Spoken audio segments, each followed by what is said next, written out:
इस लेक्चर में हम graph of linear inequalities by associated equations find करेंगे। देखते हैं इसके लिए क्वेश्चन। हमें ये क्वेश्चन दिया गया है, यहाँ पे हमारे पास दो इनइक्वालिटीज़ हैं। ये हमारे पास दो लीनियर इनइक्वालिटीज़ हैं, जो कि ये फर्स्ट इनइक्वालिटी है और ये हमारे पास सेकेंड इनइक्वालिटी है। अब इनइक्वालिटीज़ में देखते हैं हमें इसका सोल्यूशन। ये थर्ड पे हमारे पास इनइक्वालिटी नहीं है, ये रिस्ट्रिक्शन है।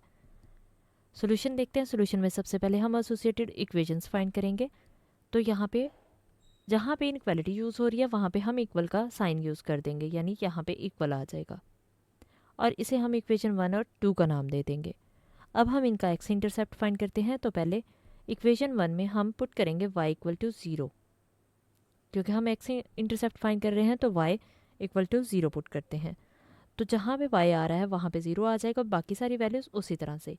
तो 2x माइनस 3 इंटू 0, 3 इंटू 0 मतलब 0, 2x माइनस 0 कितना होता है 2x। अब 2 इधर मल्टीप्लाई हो रहा है, इक्वल की दूसरी साइड पे जाएगा तो क्या आ जाएगा डिनोमिनेटर में। तो 6 डिवाइडेड बाई 2 कितना होगा 3। x की वैल्यू हमें क्या मिली 3, मतलब पॉइंट क्या आ जाएगा 3 इंटू 0। अब हम y इंटरसेप्ट फाइंड करते हैं। तो पुट करेंगे x is equal to 0 in equation 1। तो x की जगह हमारे पास क्या आएगा 0 आएगा। 2 इंटू 0 0 ही होता है, 0 माइनस 3y माइनस 3y हो जाएगा। माइनस 3 इधर मल्टीप्लाई हो रहा है, जब इक्वल की दूसरी साइड पे जाएगा तो डिनोमिनेटर में आ जाएगा। तो y हमारे पास क्या आएगा 6 डिवाइडेड बाई माइनस 3, और माइनस 3 से ये क्या हो जाएगा -2, 3 टू ज़र 6 तो -2 आएगा। y की वैल्यू हमारे पास -2 आ गई। इसका मतलब पॉइंट क्या होगा, पहले x की वैल्यू लिखेंगे और फिर y की। x 0 है तो y कितना मिला -2। अब हम x इंटरसेप्ट फाइंड करते हैं इक्वेशन 2 को यूज़ करते हुए। तो इक्वेशन 2 में हम पुट करेंगे y इक्वल टू 0, यानी y की जगह 0 आ जाएगा। 2x plus 3 into 0 equal 12। तो 2x प्लस 0 कितना होगा 2x ही होगा। 2 इधर x के साथ मल्टीप्लाई हो रहा है, इक्वल के दूसरी साइड पे जाएगा, डिनोमिनेटर में आ जाएगा।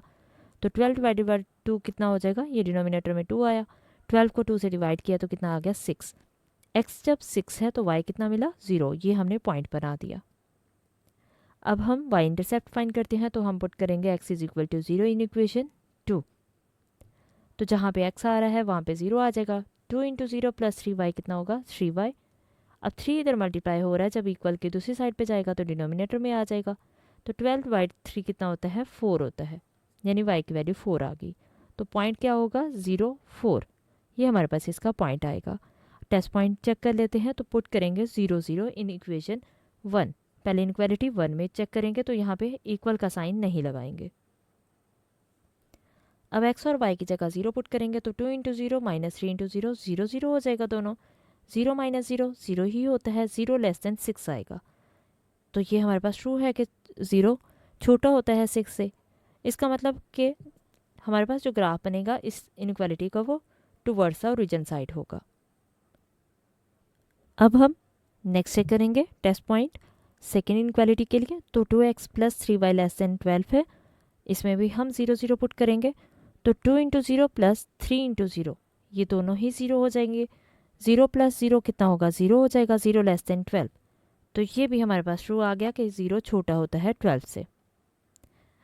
जब भी ट्रू आएगा तो इसका मतलब कि हमारे पास graph towards the origin side बनेगा, यानी जो शेडेड एरिया आएगा वो ओरिजिन साइड पे आएगा। तो अब हम इसका ग्राफ बना लेते हैं। तो ग्राफ के लिए हमने जो एक्स इंटरसेप्ट और वाई इंटरसेप्ट फाइंड किए थे वो हमने सारे पॉइंट्स यहाँ पे लगा दिए। अब इनको ज्वाइन करेंगे, ये हमारे पास इक्वेशन 1 आ जाएगी और ये लाइन 2 आ जाएगी, यानी दोनों लाइंस को हमने पॉइंट एक्स इंटरसेप्ट और वाई इंटरसेप्ट के थ्रू इनको ज्वाइन करके ये हमारे पास आ जाएगा। अब हम अगर इनका एरिया देखें तो हमारे पास ये एरिया शेडेड एरिया आएगा, क्योंकि यहाँ पे कॉमन एरिया क्या था ये था।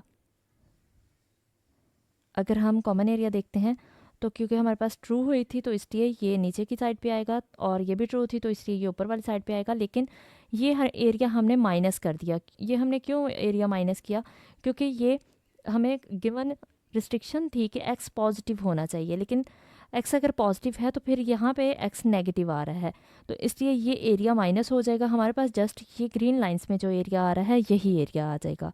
और इसके लिए अब अगर हम पॉइंट्स की बात करें तो पॉइंट हमारे पास एक ये पॉइंट आया है, एक ये पॉइंट है, एक ओरिजिन पॉइंट है और ये हमारे पास पॉइंट मौजूद नहीं है। तो इसके लिए हम पॉइंट फाइंड कर लेते हैं। तो इन दोनों इक्वेशंस को हम सॉल्व करेंगे जो हमारे पास गिवन इक्वेशन 1 और 2 है। तो इक्वेशन 1 और 2 को हम ऐड कर देंगे क्योंकि ये -3y + 3y कैंसिल हो जाएगा, 2x + 2x 4x हो जाएगा।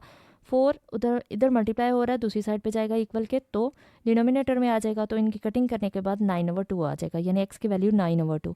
अब ये x की वैल्यू 9/2 हम इक्वेशन 1 में पुट कर देंगे। आप 2 में भी पुट कर सकते हैं, आंसर सेम आएगा। अब 9/2 हमने x की जगह पे यहाँ पुट कर दिया और -3y उसी तरह से आ गया, 6 भी उसी तरह से आ गया। अब ये माइनस है, जब इक्वल की दूसरी साइड पे जाएगा तो पॉजिटिव हो जाएगा। तो और ये 2 से 2 कैंसिल हुआ, 9 बचा, 9 - 3y = 6 के आ जाएगा। अब हम इक्वल की दूसरी साइड पे लेके जाएंगे तो क्या आएगा, हमारे पास क्या बचा यहाँ पे, ये 3y आ जाएगा, यानी 9 - 6 = 3y। ये स्टेप आप ऐड कर सकते हैं कि 6 उधर जाके माइनस हो जाएगा और -3y इधर आके पॉजिटिव हो जाएगा। 9 - 6 कितना आ जाएगा, 3। ये 3 इधर मल्टीप्लाई हो रहा है y के साथ, इक्वल की दूसरी साइड पे जाएगा, डिनोमिनेटर में आ जाएगा, यानी 3/3 कितना हो गया, 1। तो y की वैल्यू 1 आ गई। और इसका मतलब हमारे पास x की वैल्यू ये है, y की वैल्यू ये है, ये हमारे पास रिक्वायर्ड पॉइंट आ जाएगा। यही इसका आंसर है, यानी ये हमारे पास सारे कॉर्नर पॉइंट्स आ जाएंगे।